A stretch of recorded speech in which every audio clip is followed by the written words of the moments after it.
Good evening. Welcome everyone to the weekly hockey chat with me, John O'Bullard. Great to have your company here in Nottingham on this few days before Christmas. Interesting evening, and I think there's going to be an interesting chat coming up. Obviously, a lot of news breaking in the past hour or so, and we will go through that straight away. We will start with everything that's happened. There's some questions that came in about that earlier in the day as well, so it's only fair to go through all that. All I would ask is if you could tweet the link out or just retweet it from my Twitter at John O'Bullard.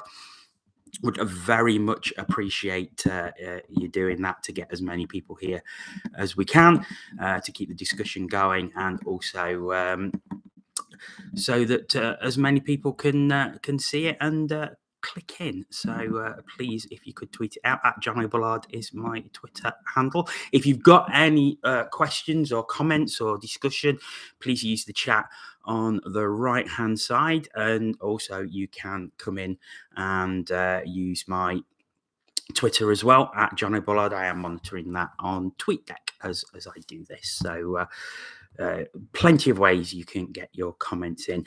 Before we start in earnest, I just want to pay tribute to Gary Moran. Of course, there's some very, very sad news later last week. I think Friday it was when it broke that Gary has had to leave his position with the Nottingham Panthers due to fighting a battle against cancer. Gary and myself have not always seen eye to eye. I think that's fair to say over the years. But there has been some collaborations, and we did a fantastic interview with him on the Cat's Whiskers a few years ago, the season that Panthers won the league. That was very well received. He's obviously done a lot for the Nottingham Panthers. He's been around many, many years, but this is obviously a big battle that he is going to face, having to try and overcome cancer. So I just want to wish him all the very, very best in that fight, and as much strength to send to him and his family as well. Okay, let's crack on with Ernest. So obviously the big news at the minute is what's happened really in the last sort of hour, 90 minutes with regards to COVID and games in the Elite League being cancelled. The Elite League have put out a press release now.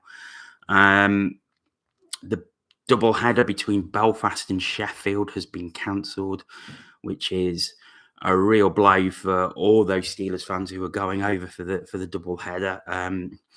Obviously, health and safety has to come first, but that's must be a real body blow to all those who were going over for that. Tonight, Dundee and Cardiff was cancelled in the second leg of the Challenge Cup, and Panthers games against Cardiff on Saturday in Cardiff and in Dundee next Wednesday have also been cancelled. At the moment, Boxing Day and the 27th are going ahead. Panthers will resume on ice operations on the 24th of December, so Christmas Eve, according to the Elite League press release that came out tonight. So how will a rested but rusty Panthers do if the Steelers avoid COVID absentees? Well, they're going to be well rested. Are they going to be that rusty? I'll have to wait and see. No cancels in the NHL yet. I think yet is the term there, Anthony. I hope that there isn't, and I hope that they manage to avoid it. But I think this is a countrywide thing now. He seems to be ripping through the country once again, which is really, again. It's not great, is it? It's not great. Let's go to some of the questions and comments that we have had during the day regarding this and since the news came out. So Peter at itscience69 on Twitter, I think he might be a Fife fan from sending questions in before. He says, do you think the season will finish? Going to go progress skywards, in my opinion, by either early finish to the season through government measures or players ill or isolating through infection, making games impossible. Will Gray asked, should the league give some clarity on what their COVID protocol is? Mark Matheson had COVID the other week, yet games went ahead. What has changed? Aaron Lord, my friend and colleague from the Cat's Whiskers, said, shall we have a sweepstake on when the Elite League is shut down? Let's cover those off. Yes, I think there should be some clarity on what the COVID protocol is. As Will says, I think it would be nice if there was, we've said it before, transparency. If the Elite League could say what triggers their COVID protocol, what triggers cancellations of games, because as Will rightly says, Mark Matheson was in isolation on COVID protocol a couple of weeks ago. Now, I don't know whether he actually had COVID-19 or not, or whether he was just isolating because he'd been a contact. But we don't know because we don't know what the rules of the protocol are. So I think it would be good if the Elite League could perhaps publish that. So at least the fans have got some knowledge and some background information when games are changing. So they have some idea of why games are being cancelled or why they're being rearranged. I think that's only fair to the paying fans, to be perfectly honest. Is the league going to shut down? I really hope not. And I mean, is there a way that it could carry on behind closed doors if the government decide that they don't want crowds mingling again, or large crowds or attendances at sport venues? And that's not just going to affect hockey. That's going to affect all spectator sports throughout the country. If it comes to that, obviously, I'm only speculating at the minute. Aaron saying, shall we have a sweepstake? Well, I'd like to remain optimistic. I don't think at this minute that the league will be either suspended, maybe suspended. I don't think it will be finished for good like it was in the 2019-20 season.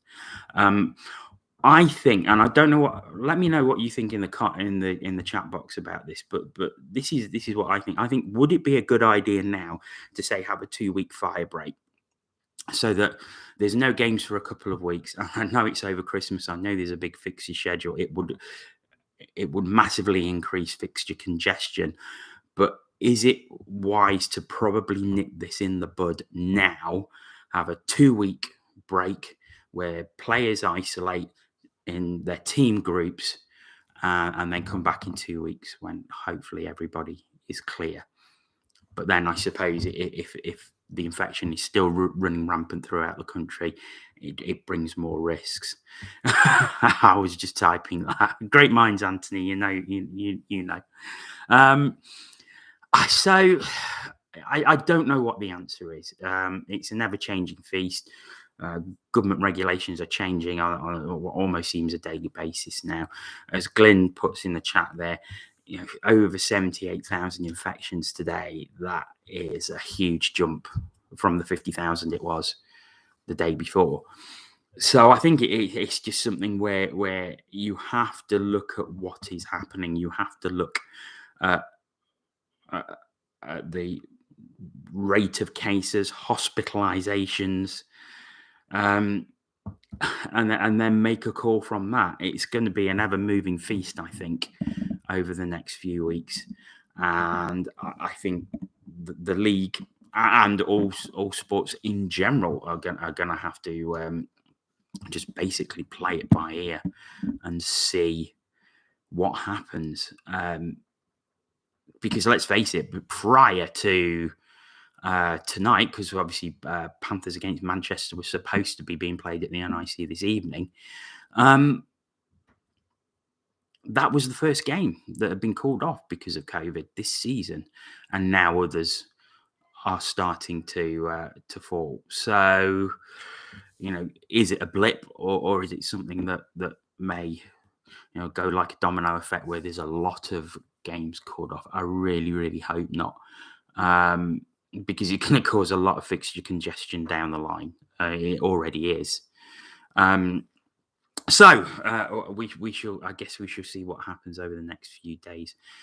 Dan says, can clubs afford to do that though? Given some clubs insist on a home game each week. Well, that's the $1 million question. No pun intended. Craig Woolley says, like we said the other week with the TV media coverage, why not central locate all players all play at one venue on the TV so fans can watch so the league can carry on? Would the income from those streams though be enough to pay that? I mean, the Elite Series was a special tournament where all that was planned over a month. Can you play a whole season like that? I don't think you could. I really don't think you could. I'm sure all contingency plans are being looked into. I mean, how would people feel if, say, they said behind closed doors for a couple of weeks or for a month, and everything is on a web stream, for example? Would that be acceptable to you? Would that be acceptable to paying fans? I think because of the circumstances, I would be quite happy with that. But it's whether other fans would be or not, and whether it can be done, because we know that some venues still don't do webcasts. So would that even be possible? I guess we shall see. Other questions that are coming around this. Robert Newbold has said, as a Challenge Cup game has been postponed, would it be an idea to play rest of the games in the Cup as a League and Challenge Cup games to lessen congestion? That's not a bad idea, Robert, but I believe the Cardiff Dundee game has already been rescheduled. I think the Sheffield game that they moved forward to this weekend, to this Saturday at Cardiff, that was originally going to be in January, and I think that is now going to be the second leg of the Challenge Cup from what I saw earlier tonight. But that isn't a bad idea, and it is, and I suppose if more games are cancelled over the next few weeks, is that a way of looking at it? So, something else I also thought of before I come on it is, because I saw a tweet, I think it was from Steelers 1991, that basically looked at Nottingham. I think Nottingham now have to get 42 games in 15 weeks, which is a lot of congestion, an awful lot of congestion. And we'll move on to that in a little while. But could you probably, I don't know, set aside Thursday, Friday, Saturday, Sunday for every team, and every team play 3 games in between Thursday, Friday, Saturday, and Sunday. So they have a 1 and a 2, or a 2 and a 1, and then at least you know that every team is going to have Monday, Tuesday, Wednesday free. So at least they have some downtime. There is some a consecutive days off, or consecutive days without a game before they go again. Is that something that probably could be looked at? Obviously that all depends on arena and rink schedules and everything like that. But could the fixture list maybe be reworked to do something? Should they be a lot more postponements and they have to reschedule everything into a shorter space of time? Is that something that could be looked at? And what's Andrew saying? Don't think it'll be long before spectators at all sports German Bundesliga already playing at empty stadiums, and their COVID infections are a lot lower than ours. Yeah. I mean, I don't know. I really don't know. I mean, with this government, does anyone have a clue what they might do next? Let's be honest. Daniel, Sheffield will probably win the league anyway. Yeah, going back to the question of when the league will be shut down, when it looks like Sheffield are going to win the league, that's when you shut the league down, I think. I am joking. I am jesting. Panthers banter us. Who are you spending more time with this Christmas, your family or the Panthers? Insane scheduling.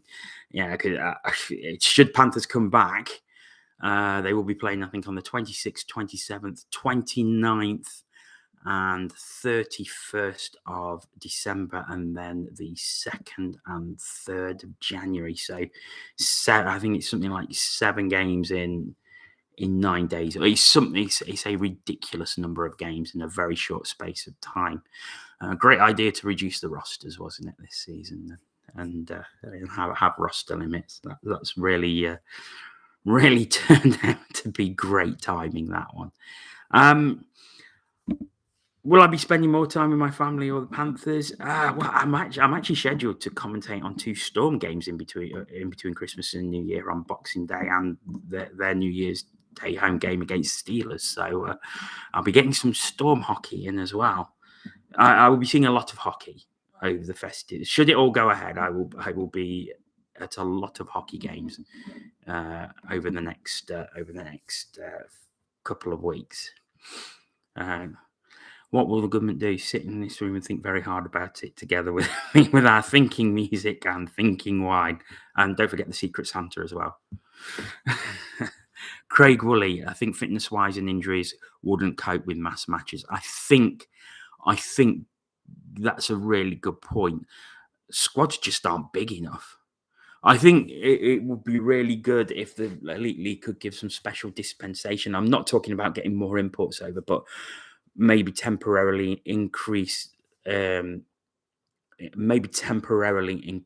rosters to 22 and bring in British players to bolster out them squads.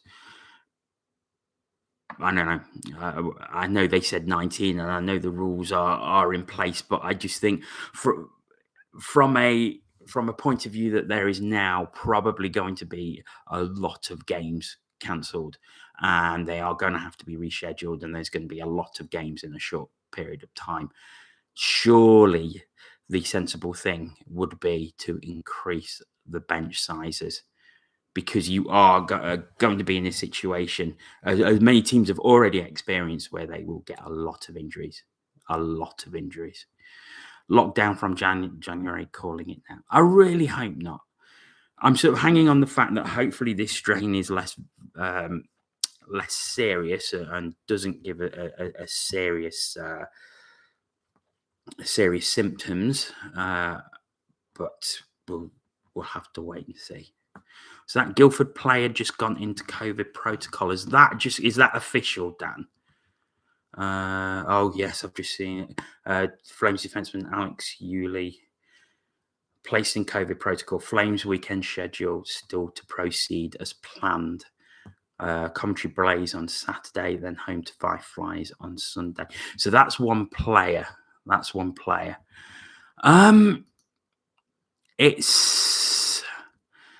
That goes back to the question that we had earlier about Mark Matheson, doesn't it?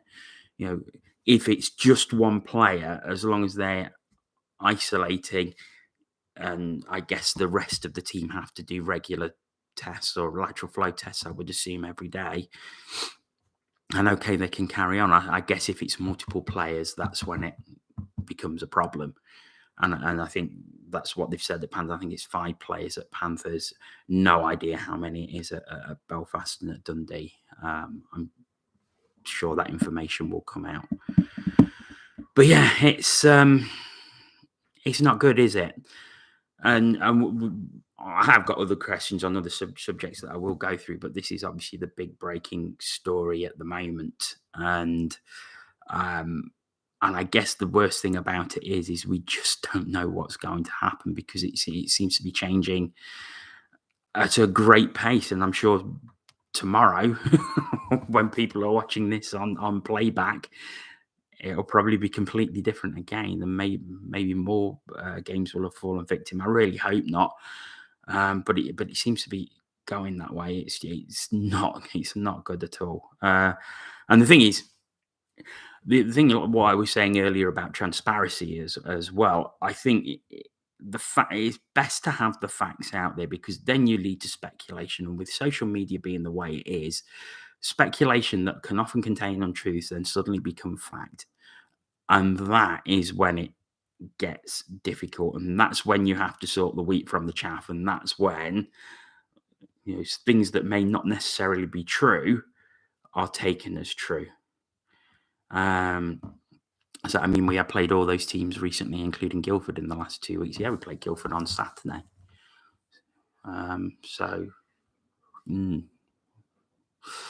Yes, indeed. It's just not good. It's just not good. I did have another question regarding COVID, but I just can't find it at the minute. Maybe I didn't send it over, but it was something because Panthers had a. I noticed that Steelers have cancelled all their sort of player meets with fans that they do after the games, which I think is an incredibly sensible thing to do. And I think there was I'm not sure if it was a sponsors evening or a fans evening with the Panthers and fans last week. So whether that has had any effect, obviously, again, I'm speculating, so which isn't good. But there was a fan event last week. I hope that hasn't led to the situation that we now find ourselves in. I really hope it hasn't. Yeah, so let's leave that one aside. Also, Andrew, we warned this week with our work briefing that things are getting bad. Lots of staff shortages. I think that's the other thing as well, isn't it? The other worry that if cases continue to increase, then does that put pressure on the arenas? Because what arenas and rinks, if the staff who work in them are suddenly going off ill with COVID or they can't come to work, then the rinks aren't able to operate. And if the rinks aren't able to operate, you can't have a game. There's so many different factors. There's so many things to think about. I would hate to be in charge at the Elite League or in charge of a club. It must be horrendous at the minute to try and not only second guess, but try and plan as well. It must be absolutely awful. Was that Mark? My fear is the season being cancelled, which has to be plausible. The teams who already faced financial difficulties in the last 20 months are going to be placed under greater strain. They most certainly are. Let's hope it doesn't come to that, because it doesn't bear thinking about. I really, really hope it does not come to that. Let's move on. Let's move on to another subject for the time being. But if you do have any more questions or comments regarding the COVID situation that has broken over the past day or so, then please do pop them in my Twitter at John O'Bullard or pop them in the chat, and I will get to them a little later as we get towards the end. Now, something even in Carlton, yes, yeah. I had 3 people come up to me and say at the weekend and say, "Do you realise you look a lot like Carlton Yellowhorn?" Yes, I do. Yes, I do. Another situation that has come out this week, which is regarding Panthers and other clubs as well. But I'll start with these 2. So Panthers Mantra. At secret_buyer on Twitter say, should we be concerned about £686,000 worth of debt? What is it to pay for? Is it an investment or monies to cover losses due to COVID? How will it be repaid? Have other clubs done the same? So many questions on quite a large amount of money. So for people who don't know what that's about, some information came to light recently. This is in the public domain from Companies House that Aladdin management have taken out £686,000 worth of loans over, and it's in their company accounts. What it's for, it doesn't state. It's just a amount of money. But that to me is quite worrying because, from everything that we knew about Aladdin management and Neil Black is that they were quite cash rich and there wasn't a problem financially. Obviously, we've been through the pandemic, and of course, Neil Black has 2 clubs. Not only the Panthers, he has the Glasgow Clan as well. The Glasgow Clan have been in the process of getting the operating contract for the Braehead Arena. Is it to do with that? There's no detail behind it. So it is very difficult to speculate what it is for. It's just a worry that there is that amount of debt. I put a tweet out at the weekend where I think, and I think a lot of Panthers fans, any Panthers fans watching this, please tell me now, or if you're watching on replay, tell me in my Twitter. Do you think I am along the right lines on this? Is that I think that the Panthers' budget is player budget that is nowhere near the likes of Sheffield, Belfast, or Cardiff this season. Nowhere near. I think it's probably more around the level of Coventry, Glasgow, Guildford. So no, it can't have been used for Panthers player budget. Definitely not.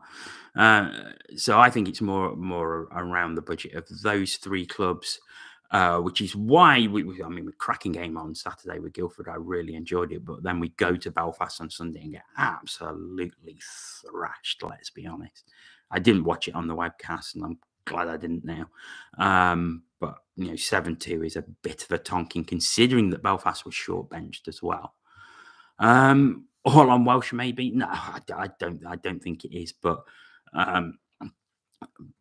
he is a university. He's on the university contract. So, but he is our top point scorer. So he is doing the business.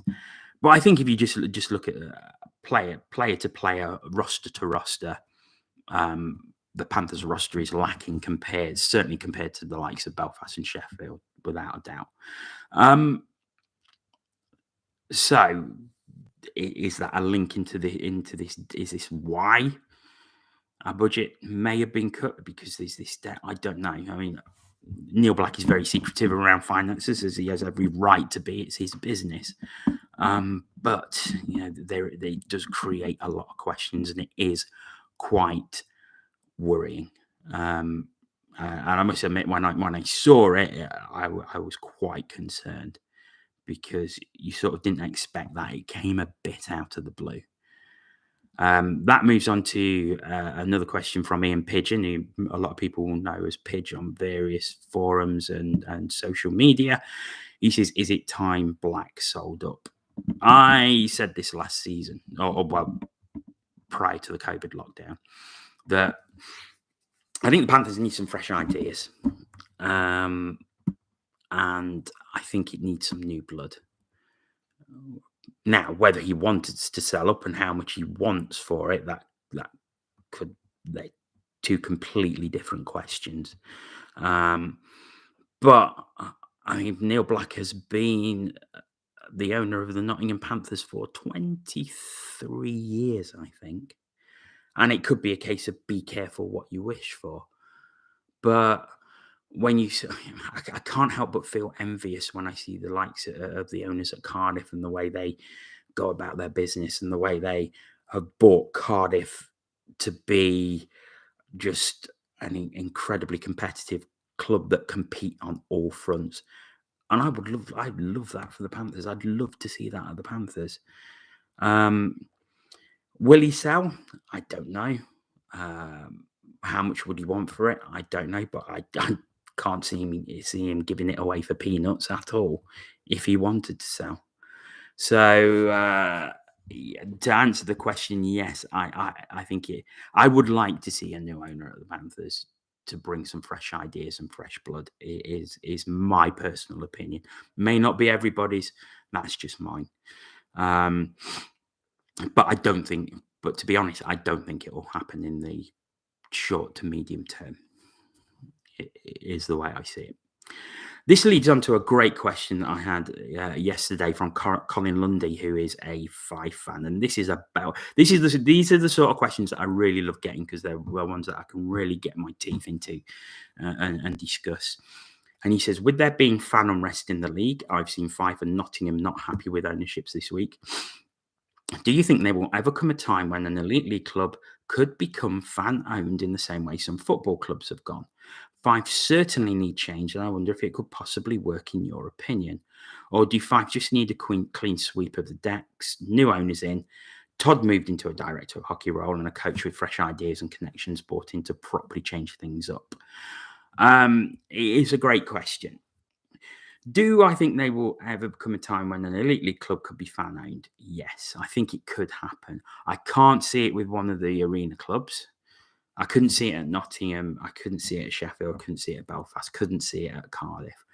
One of the rink teams, and I think Fife is probably a likely one if anybody was ever going to go down that route. I think it could happen. It's certainly a possibility. It's whether you could get enough people to put the money in to become a fan-owned entity. And then you've got to look at the league as well. Would the other owners around the league actually be in favour of that? That's another question you would have to ask. But it would be very interesting for one, not only if it happened, but actually to see if it could work. I don't see any reason why it couldn't work as long as you had the right people with the right experience in those positions, like running the various clubs. I mean, I think there are certainly a lot of issues at Fife. I've not been this season. I am due to go up in January, should that go ahead. But I have friends who were at the recent Scottish weekend where the Panthers were involved in, and they said how quiet Fife was on the Sunday night. No, Manchester isn't fan owned. Jamie Tunstall and Ryan Finnerty, and I think there may be someone else who are the owners of Manchester. You would need a major shareholder with deep pockets. Yeah. I think you probably would need some decent investment initially.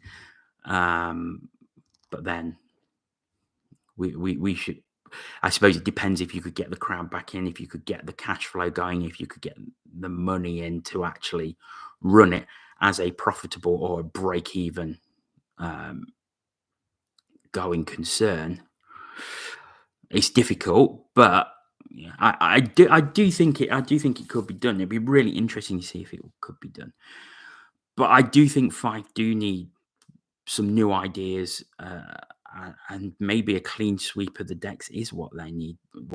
But again, do their owners want to sell? Do they want to do that? And that's the problem you're going to have when you have singular or small consortiums that own these clubs. Are they actually going to want to sell it? Storm rumored to have Canadian backers. That's the first I've heard Richard and Brian McGrath new ownership with passion. I can't see that. I think Gratz has got enough on back in Canada with what he does. So it'd be nice though. Him and Cam Jansen as dual owners of the Panthers. Can you see that? That would be interesting. Be interesting what sort of team they will build. So yeah, I think I would love to see a fan-owned team and to see if it worked. And I think it's certainly possible.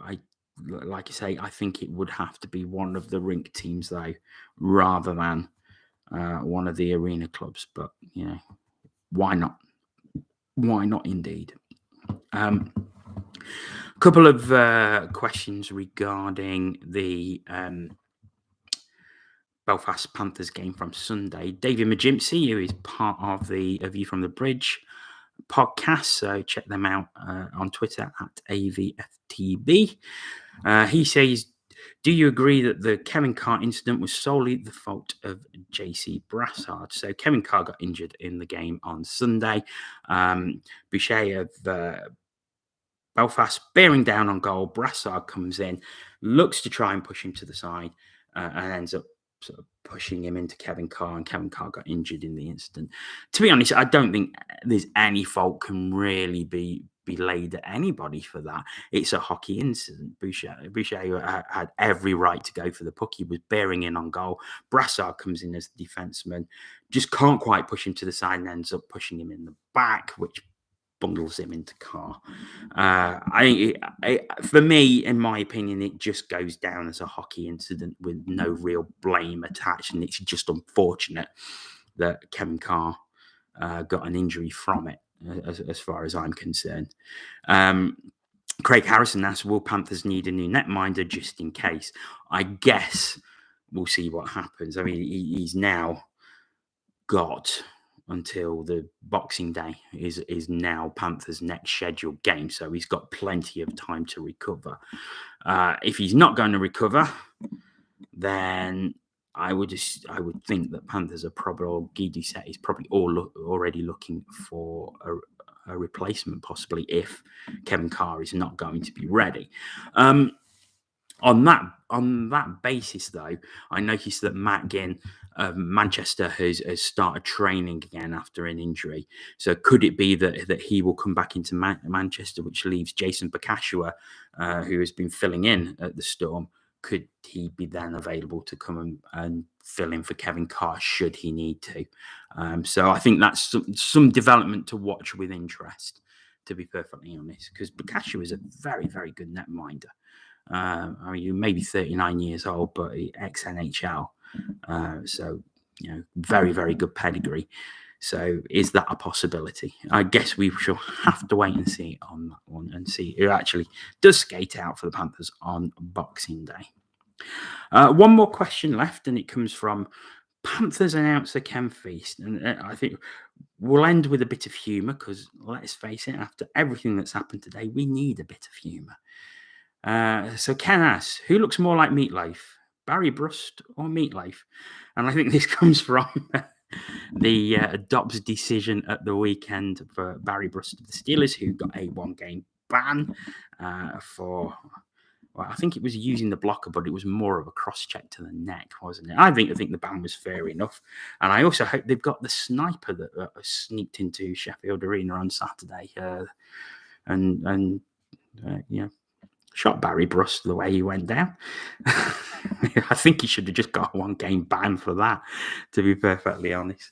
But yeah, a little bit here. I thought actually he looked more like Mama from Throw Mama from the Train. Animal from the Muppets. Well, that's a bit harsh. It's a bit harsh.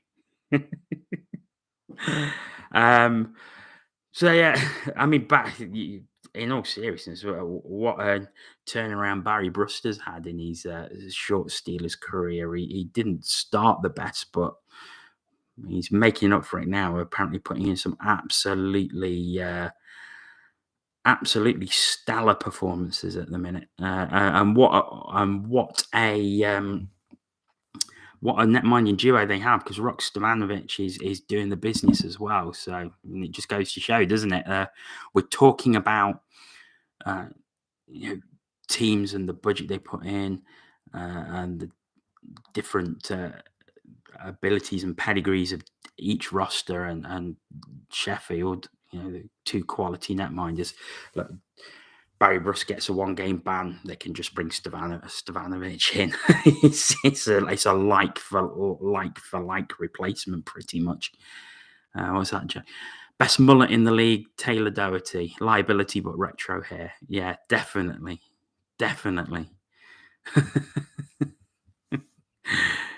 He's certainly old school with the hairstyle. But we'll leave it at that for now, I think. Right. Any more questions before I go?